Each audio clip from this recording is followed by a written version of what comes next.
एक समय की बात है, एक दूर देश में एक बोधिसत्व रहता था जो शाही कोषाध्यक्ष के सम्मानित पद पर आसीन था। महल में उनके चारों ओर मौजूद समृद्धि के बावजूद बोधिसत्व नैतिक सिद्धांतों को बनाए रखने और उदारता का अभ्यास करने की अपनी प्रतिबद्धता पर दृढ़ रहे। उनका हृदय शुद्ध था और उनके कार्य उन सद्गुणों को प्रतिबिंबित करते थे जिन्हें वे प्रिय मानते थे। एक शुभ दिन एक प्रबुद्ध व्यक्ति, जिसने अपने स्वयं के प्रयासों से आत्मज्ञान प्राप्त किया था और दूसरों को रास्ता नहीं सिखाने का फैसला किया था, 7 दिनों की गहन समाधि से उभरा। इस प्रबुद्ध व्यक्ति ने एक अलौकिक शांति बिखेरते हुए शाही महल में भिक्षा मांगने का फैसला किया जहां बोधिसत्व रहते थे। हालांकि अंधेरे की ताकतें इस दिव्य घटना से अनभिज्ञ नहीं थीं। मारा, जो द्वेष का प्रतीक है और जो कुछ भी अच्छा है उसका विरोधी है, उसे प्रबुद्ध व्यक्ति की उपस्थिति में खतरा महसूस हुआ। इस डर से कि यदि वह प्रबुद्ध व्यक्ति उस सुबह भोजन नहीं करेगा तो वह नष्ट हो जाएगा, मारा ने बोधिसत्व को भिक्षा देने से रोकने के लिए एक दुष्ट योजना बनाई। अलौकिक शक्ति के द्वेषपूर्ण प्रदर्शन में मारा ने बोधिसत्व के भव्य महल के मध्य में धधकते अंगारों से भरे एक गहरे गड्ढे की कल्पना की।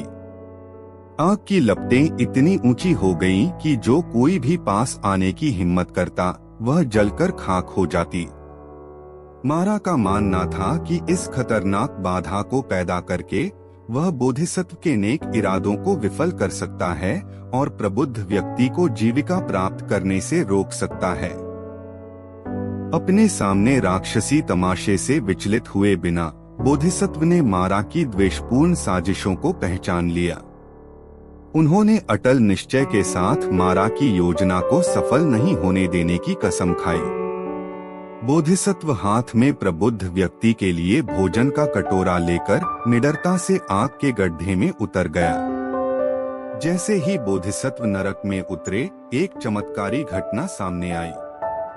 उनके पैरों के नीचे दहकते अंगारों से जीवंत और दीप्तिमान एक बड़ा कमल उगाया। कमल एक दिव्य ढाल के रूप में कार्य करता था, जो बोधिसत्व को भीषण गर्मी और आसन्न खतरे से बचाता था। यह उनके हृदय की पवित्रता और उनके कार्यों की धार्मिकता का प्रमाण था।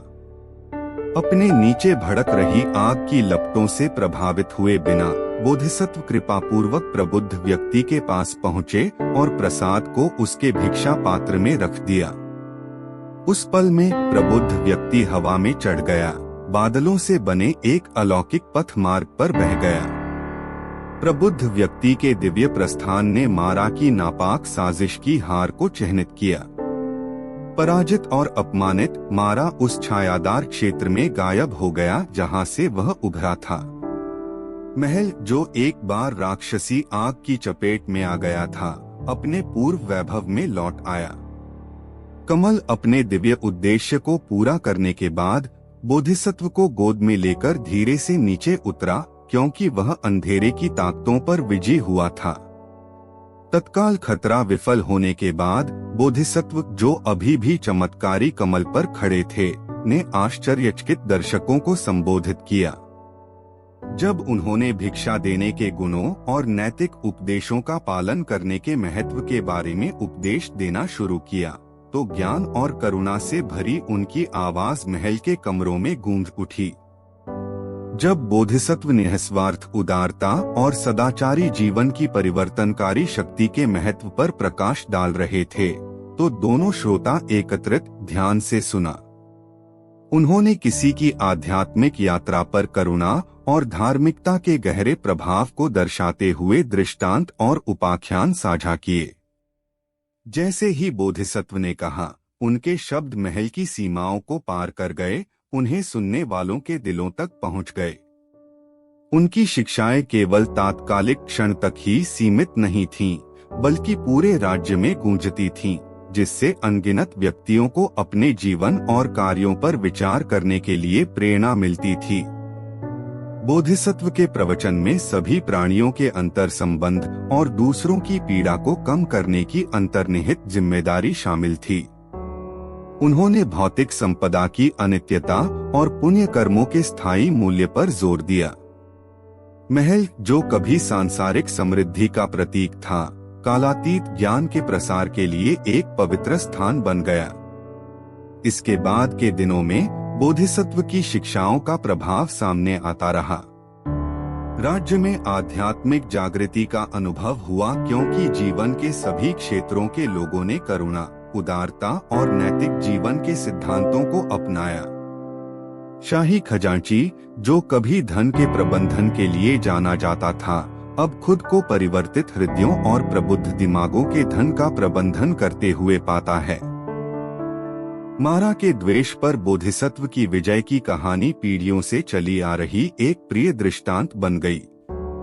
यह जीवन की उथल पुथल भरी यात्रा में आगे बढ़ने वालों के लिए एक मार्गदर्शक प्रकाश के रूप में कार्य करता है, एक अनुस्मारक की विपरीत परिस्थितियों में भी अच्छे कार्य अंधकार को दूर कर सकते हैं और ज्ञान के प्रकाश की शुरुआत कर सकते हैं।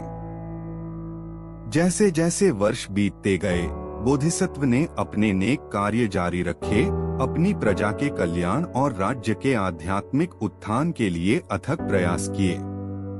उनका जीवन करुणा की स्थायी शक्ति और मानव आत्मा के भीतर मौजूद सकारात्मक परिवर्तन की असीमित क्षमता का एक जीवित प्रमाण बन गया, और इसलिए परमात्मा द्वारा स्पर्श किए गए राज्य के हृदय में बोधिसत्व की विरासत कायम रही, जो कि द्वेष पर सद्गुण की विजय और महल में उस दुर्भाग्यपूर्ण दिन पर साझा किए गए चिरस्थायी ज्ञान की शाश्वत प्रासंगिकता का एक प्रमाण है।